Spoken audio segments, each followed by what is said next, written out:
Привет всем хорошим людям и добро пожаловать на канал Custom Truck. Друзья, в сегодняшней серии я вам расскажу очень интересное событие, которое произошло на нашем канале за последнюю неделю.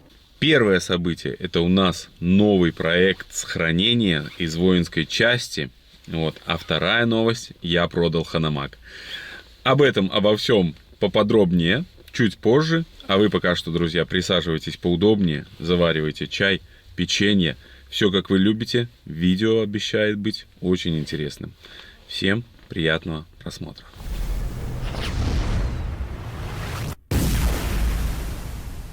Пересматривал я как-то объявление, и тут нарываюсь на вариант сохранения из воинской части. И у меня сразу в голове щелк. Надо брать. У нас давно не было проектов сохранения. Хочется посмотреть, что сейчас продается из воинских частей. Да, полноприводной техники практически нету, только есть зилы, иногда проскакивают какие-то МЧСовские машины, а именно вот полноприводной техники сохранения, к сожалению, пока что в Беларуси немного. Вот, поэтому был сделан выбор обычный, простой МАЗ. По сути, это выбиралось из того, что было, грубо говоря, в объявлениях. Поэтому я долго не колебался. Решил позвонил, разузнал. Сказали, что все хорошо, что вроде как машина комплектная, основные узлы, агрегаты, все на месте, все. И самое главное, что сказали, что трубки, кабеля для аккумуляторов, все на месте. Поэтому было принято решение забирать эту машину. А тут еще, представляете, нашелся покупатель на Ханамаг. Это наш давний знакомый, это наш друг, зритель, подписчик. Самое главное, что покупатель Ханамага, его, точнее, там усадьба, место, деревушка находится как раз-таки по пути за нашим МАЗом в сторону Гродно.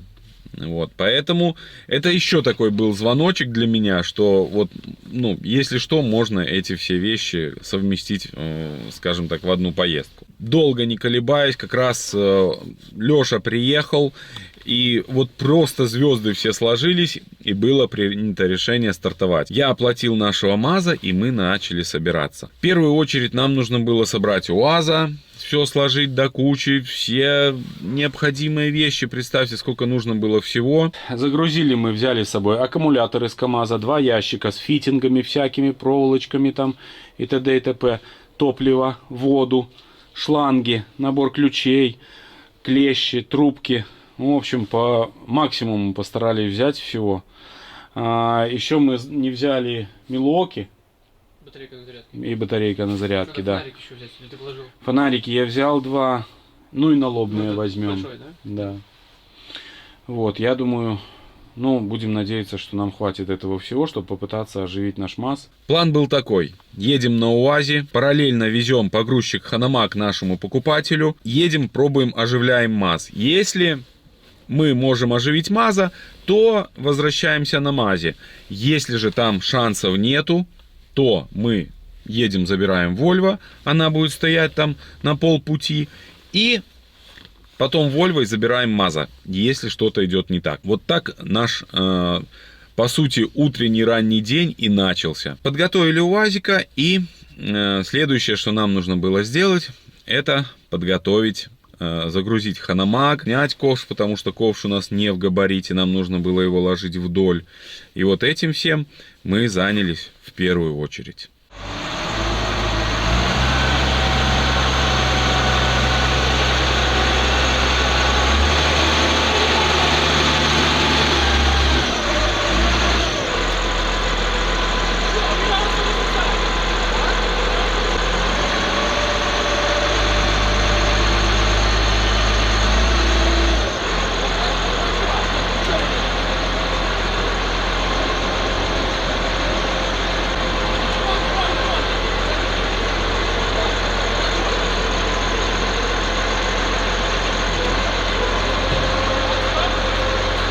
К нам сегодня в гости приехали 2 брата, которые наши зрители, друзья и подписчики уже несколько лет. Они нам периодически приезжают помогать.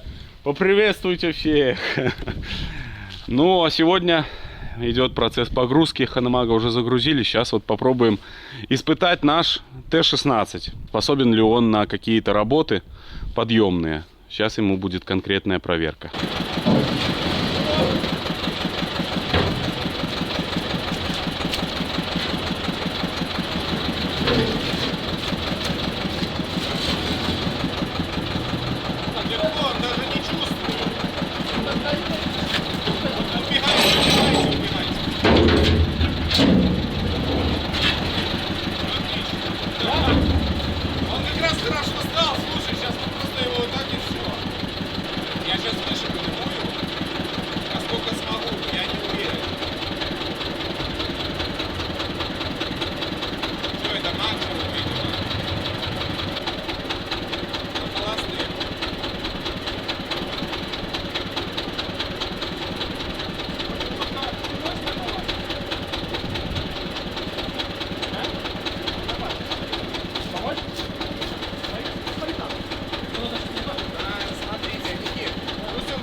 Ну вот так нам удалось поставить ковш. Вы сами видели, что наш пердунок справился с заданием вообще в легкую.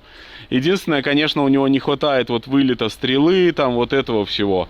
Но если поставить вот этот удлинитель, который у нас есть, хиабовский, то это будет очень крутой кран на самом деле. Но будем испытывать, естественно, эту конструкцию. А сейчас наша задача все это очень хорошо увязать. Стрелу опустим на ковш. Увяжемся, я думаю, все будет отлично. Вот так мы увязались, увязали нашего погрузчика, увязали ковш.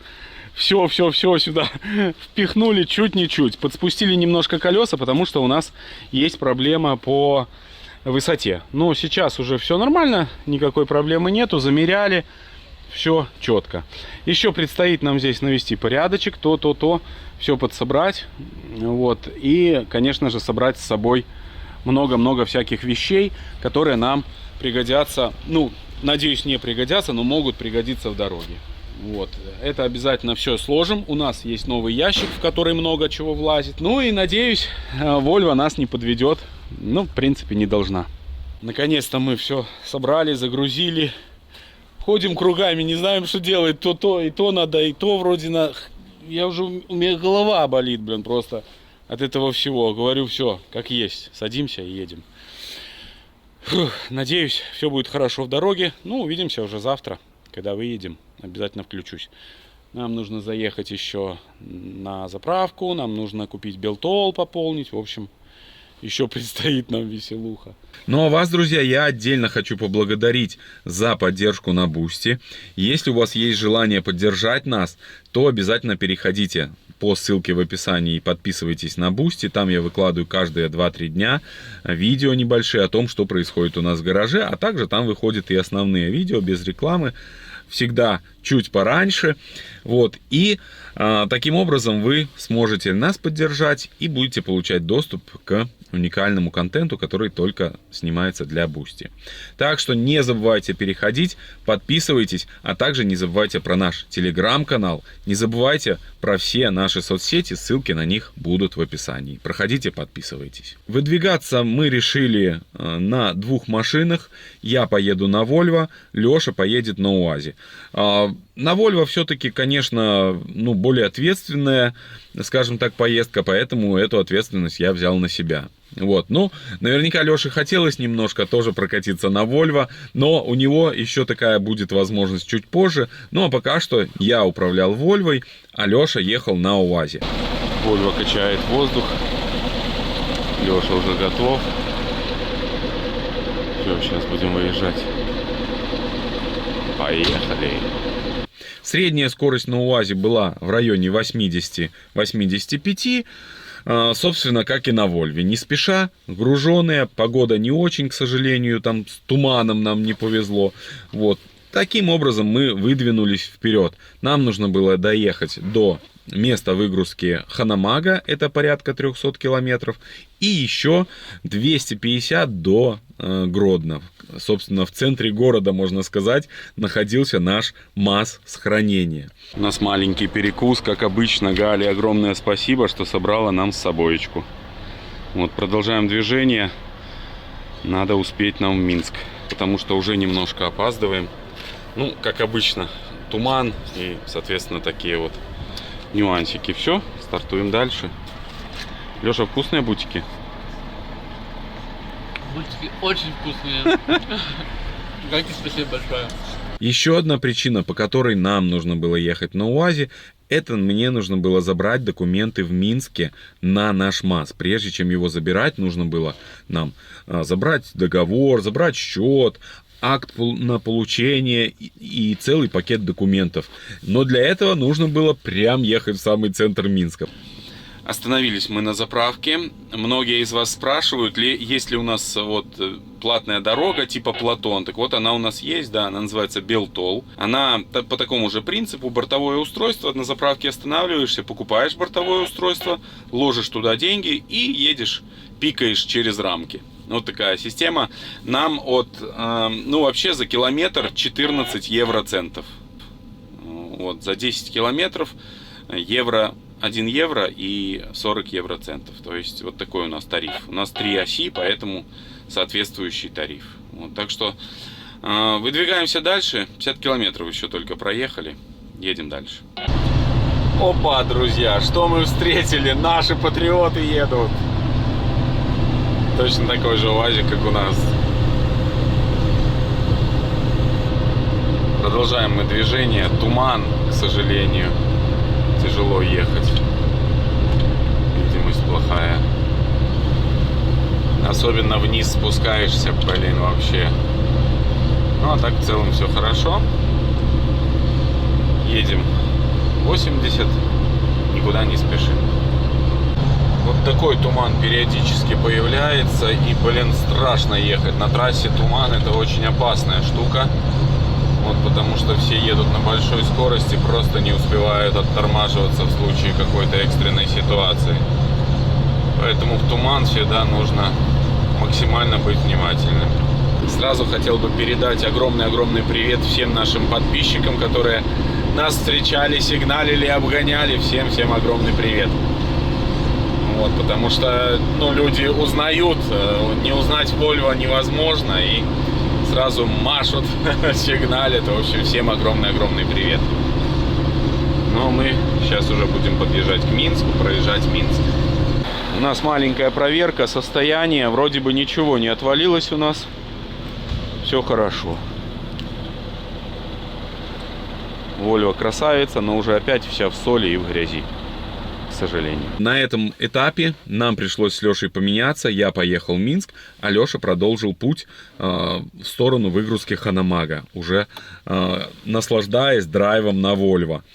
Volvo едет очень мягко, приятно, комфортно, ехать на ней очень классно. Машина старая, да, но тормоза хорошие, передачи переключаются хорошо, управляется она хорошо, никуда ее там не кидает, едет четко и прямо. Поэтому можно сказать, что за рулем Volvo достаточно комфортно себя чувствуешь, ну и можно даже сказать, что кайфуешь от плавности хода.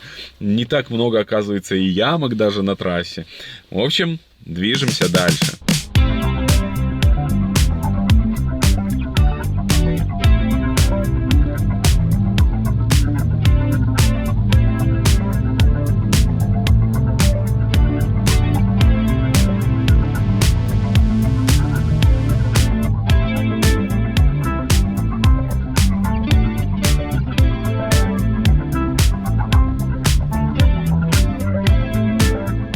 Друзья, мы в центре Минска.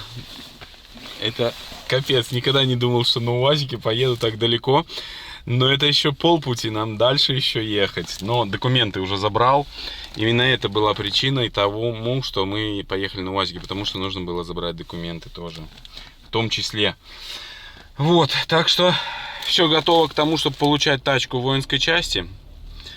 Ну, выдвигаемся, не теряем времени.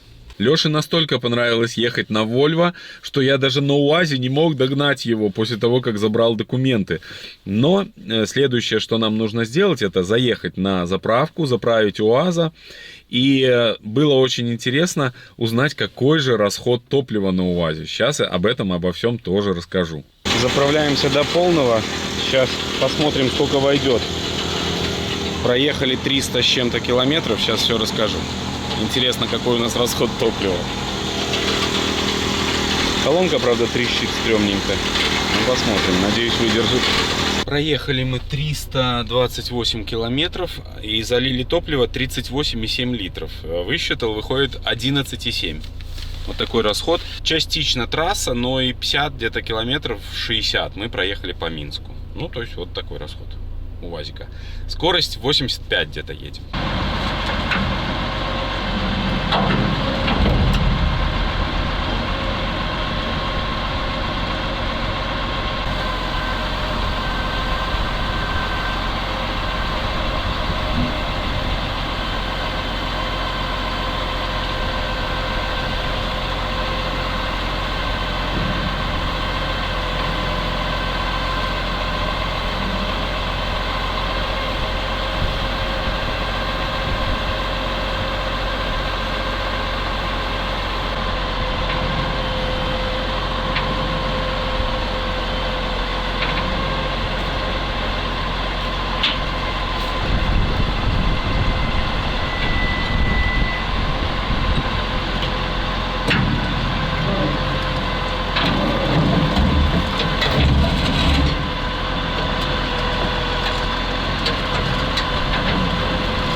Все, сейчас поднакачаем колеса, и наш Ханамак будет жить у нового хозяина вот здесь, в деревне. Так что такие дела. Ну а мы продолжаем наш тернистый путь дальше. Эх, прощай, Ханамак. Не надо ни о чем жалеть, он будет радовать нового хозяина. Но мы себе купим еще другой погрузчик когда-нибудь, когда разбогатеем. Все, мы выехали. Сейчас у нас впереди еще такие вот деревушки. Ну, Алеша всю дорогу мне дурит голову по поводу машины. Хочет поменять он Passat и смотрит себе семерку BMW. Я его пытаюсь отговорить, что говорю: Леша, это сложная машина, тяжелая, в эксплуатации, дорогая. Но он ни в какую. Да, машина классная, я не спорю, но такую машину очень тяжело вытянуть финансово. Она, да, кайфовая тачка, но вытянуть ее очень тяжело. Так что накидайте ему в комментариях, чтобы он одумался, блин. Покупать старую семерку, это, ну как старую, типа 2000 года, может, да, 2002, Да, ну, 65. Да, 65. Ну, в общем, вот такие вот дела. Ну, едем, общаемся, это всегда интересно, но, конечно, устаешь. Сегодня вот вымучились как-то и переживали, там транспортники стояли, вот, в общем, такое себе, напряженка. Но самое главное, что вопрос решен. И мы двигаемся дальше. Многие наверняка там будут переживать и хейтить продажу. Но, друзья, нам нужно что-то продавать. Ну что мне продать? КамАЗ, мне его жальче еще, чем Ханамак. КРАС, мне тоже его еще жаль. АТС ни в коем случае. К нам часто приезжают подписчики. Мы катаемся. Ну что нам продавать? Магирус Автодом, Галька меня выгонит из дома. Ну что нам продавать? Ну БРДМ можно продать. Ну блин, БРДМ мы еще не накатались, правильно? Ну да, но его можно, по сути, в принципе, продать можно. Не, ну он пока нет. Я хочу накататься на БРДМ. Ну это же кайфовая тачка, на нем плаваешь. Ну классная тачка. Вот. И то есть, ну Ханамак просто попал под раздачу. Ну да. Вот. Это такой способ, ну, скажем так, реализовать мою очередную, другую мечту. И в то же время высвобождает нам территорию, ну и позволяет нам двигаться дальше. Так что ничего тут страшного нету. Со временем, я надеюсь, ну, искренне надеюсь, что мы просто себе найдем какого-нибудь там Амкадора и восстановим, да и будет у нас погрузчик. Вот, он не настолько у нас часто задействован, чтобы сильно переживать по этому поводу. Но ведь согласись, тем более теперь у нас есть экран и все есть. Да, но все равно, все-таки, типа, когда он стоит, Да. ты знаешь, что у тебя есть помощь. вот, Опа! Смотри, зелок. Ну, обожаю я эту машину. Обожаю, просто обожаю. Шишига. Сейчас уже стемнеет, наверное, ничего мы снять вам не снимем. Вот, так что такие дела. Скорее всего, что нам придется переночевать где-то. Наверное, с Лешей будем ночевать, чтобы уже ночью не ехать. Вот. Ну, а днем со свежей головой все-таки все это решать проще. Вот, потому что и так уже устали, вымучились. Все, двигаемся дальше.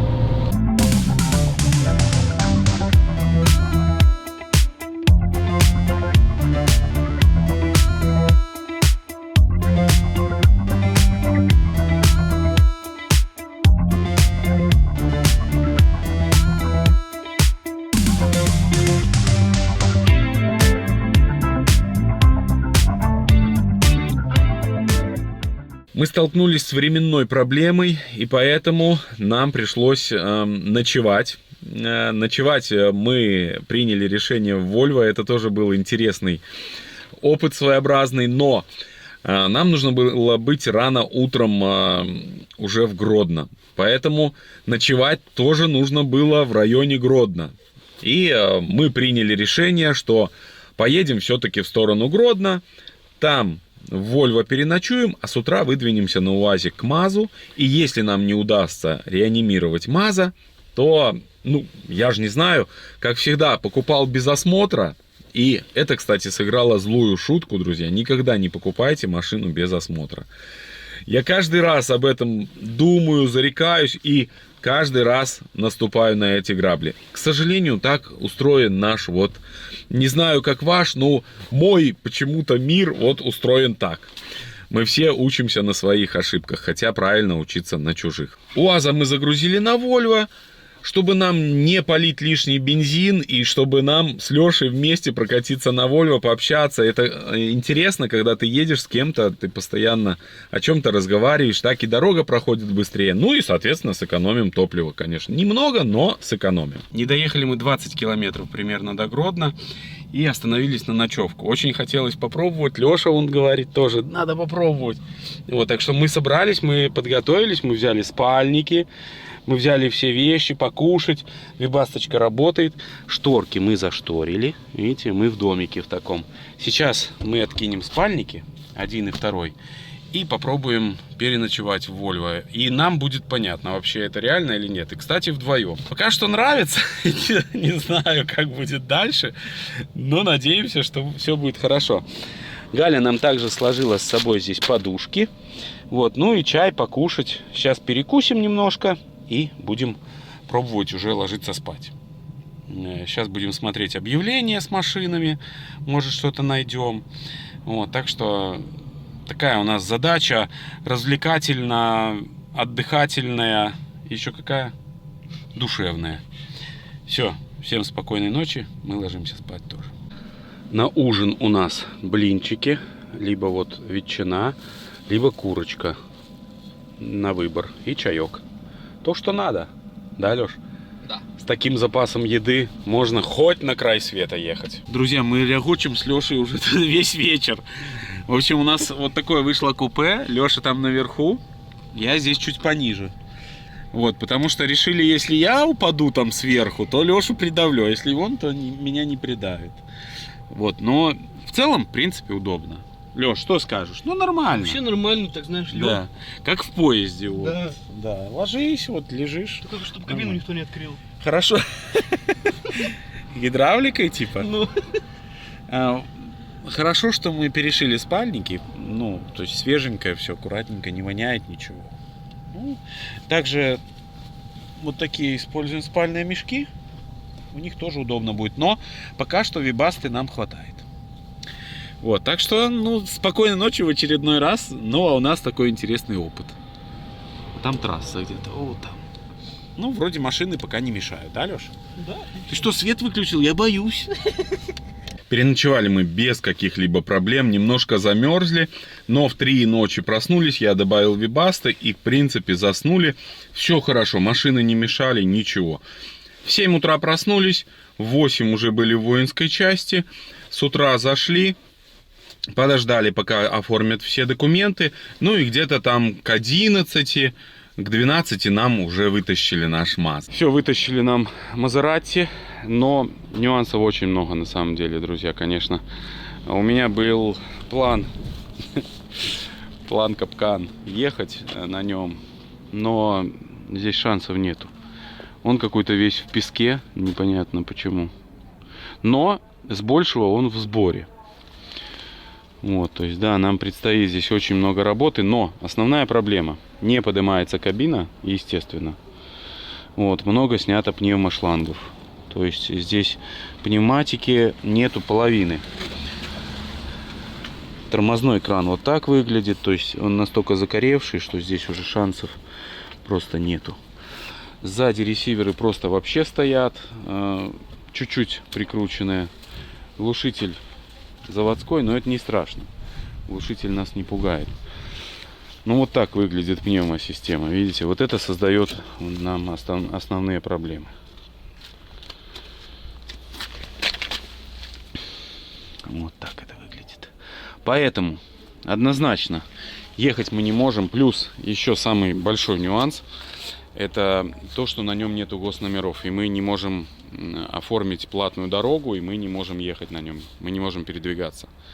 Вот, я почему-то думал, что здесь будут какие-то транзитные номера или еще что-то. Как выяснилось, номеров нету, они просто сданы.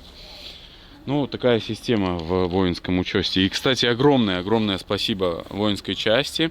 Мы находимся Гродно. Как она? 2141, по-моему. 2141.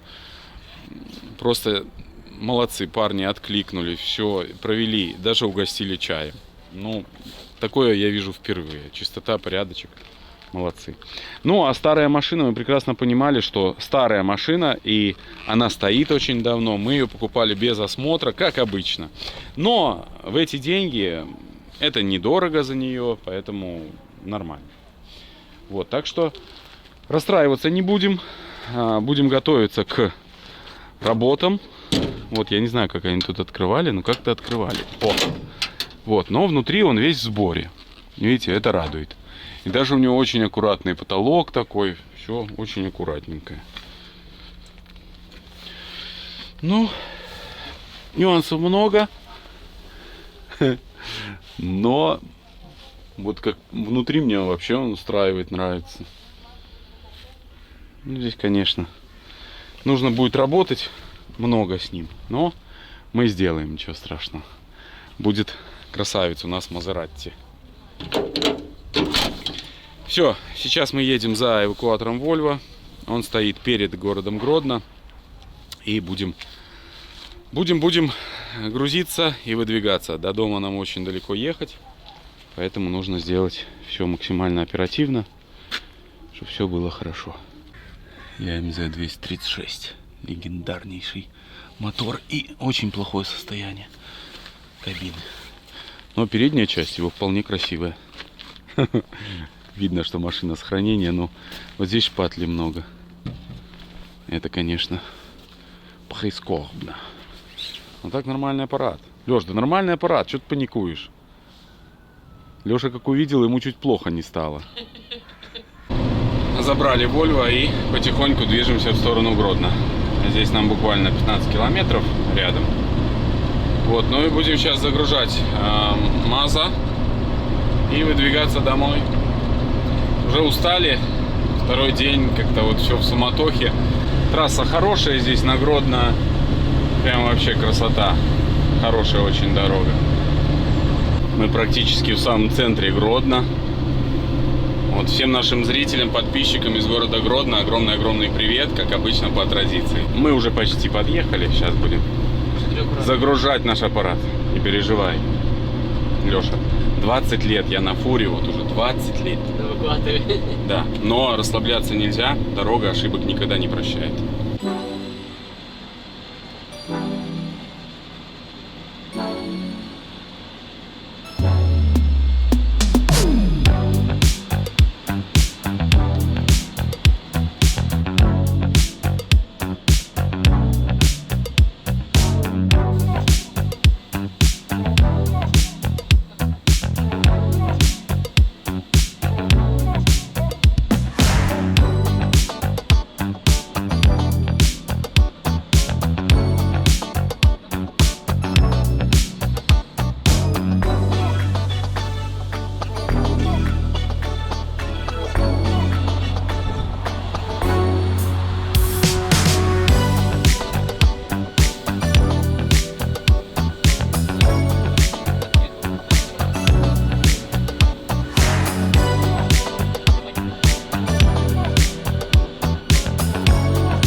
Ну вот, загрузили мы МАЗ.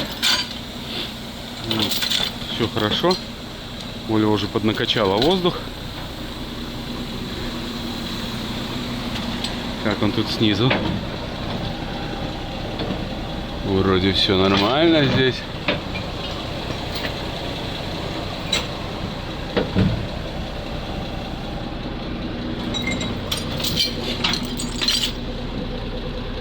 Вообще огонь.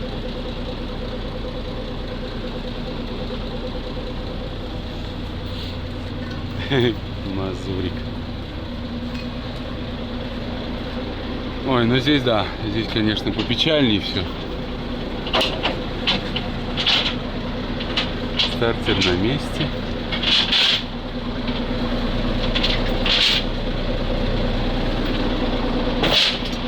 Все, увязываемся.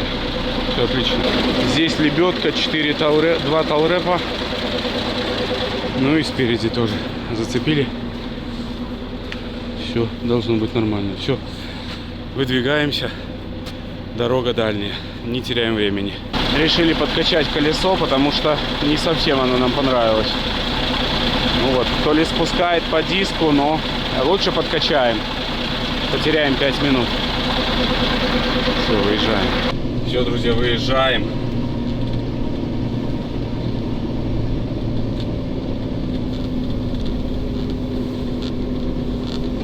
Чуваки, которые добавили.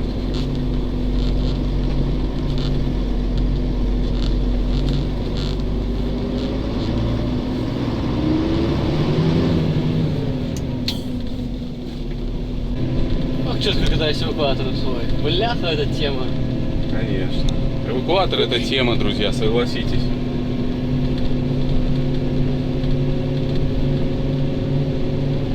Мы в очередной раз ввязались в какую-то авантюру. С Лешей переглядываемся и оба понимаем, что мы так далеко от дома, выхватили металлолом, но счастливые. Ну, надеемся, все будет хорошо. Ладно. Я знал, что осмотр, точнее покупка без осмотра, я был готов морально к тому, что будут приключения. Поэтому не паникуем, все будет хорошо.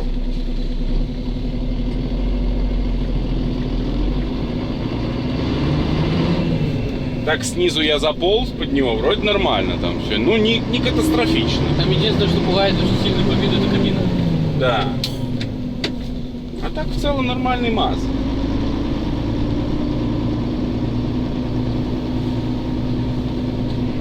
Опять мне Леша показывает автохаус, а в автохаусе BMW стоит.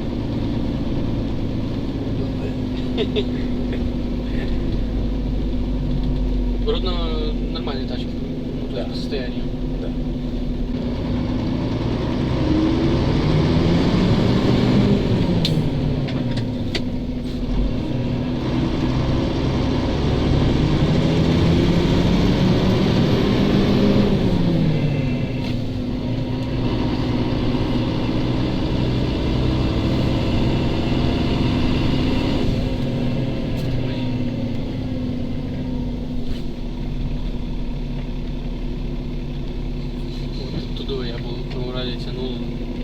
это тоже Урал, или что-то тянул, и туда жестко степки. Такая пробка была, ты просто не представляешь.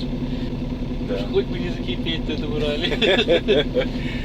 Да, у каждого есть истории свои, связанные с где-то что-то тянул, где-то тут ехал, там ехал. Да, тем более, как Леша рассказывает про советскую технику, ты всегда переживаешь, да, хоть бы не закипеть, хоть бы не отвалилось что-нибудь, не оторвалось. Правда? Да. Такая вот жизнь советского дальнобойщика.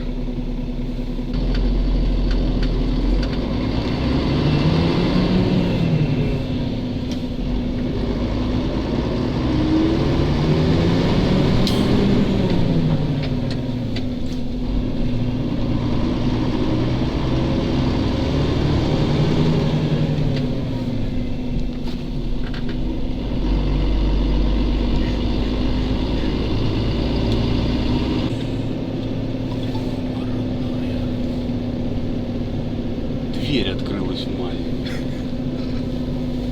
Сейчас мы вот здесь станем, наверное, на это. Привязали проволочкой, веревочкой. Доедем сейчас до стоянки, до безопасного места и привяжем нормально. Мы проезжаем Скидельский сахарный завод. Вот там он трудится и кормит белорусов сахаром. Вот. Ну, остановились сейчас, забрали УАЗика, глянули состояние, все, чтобы там цепи держались. Ну, все хорошо. Следующее, что нам нужно сделать, это заправиться. Заправить УАЗ, заправить Вольву. И будем продолжать наш путь. Очередная маленькая неприятность у нас. Разлетелись крылья. МАЗ, в общем, хочет улететь. Сейчас привяжем. Переднее тоже решил подвязать, подножку подвязать, чтобы уже не останавливаться больше.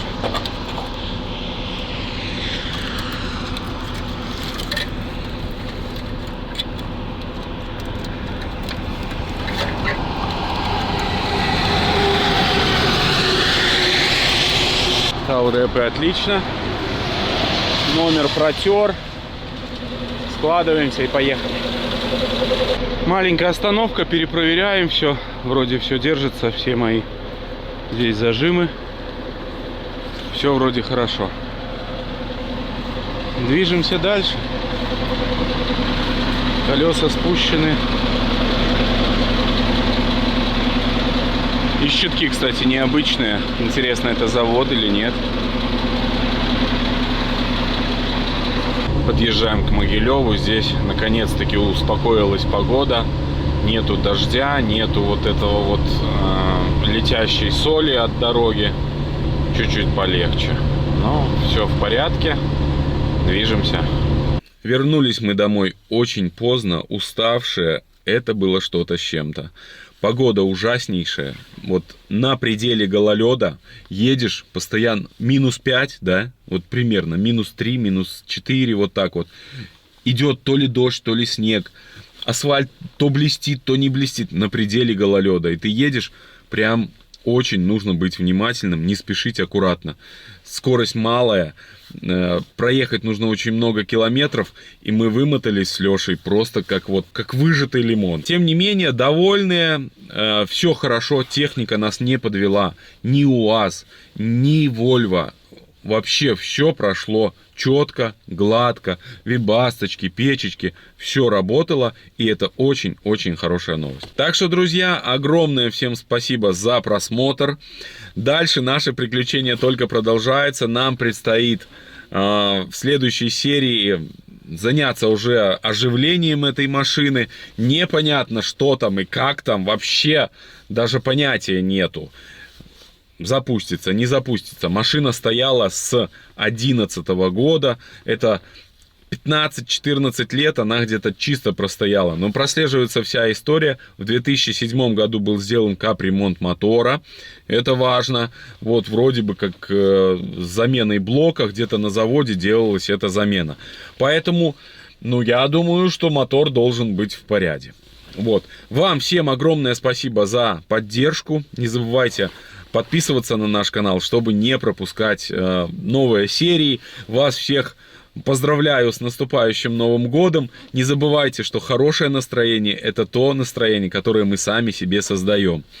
Несмотря на проблемы, трудности в нашей жизни, их предостаточно, но старайтесь к ним относиться с позитивом. Это упрощает нашу жизнь. Вам я хочу пожелать, чтобы на вашем жизненном пути встречались только хорошие люди. Всех благ вам, удачи, крепчайшего здоровья, и увидимся уже в новом году и в новых сериях с нашим интересным проектом МАЗ.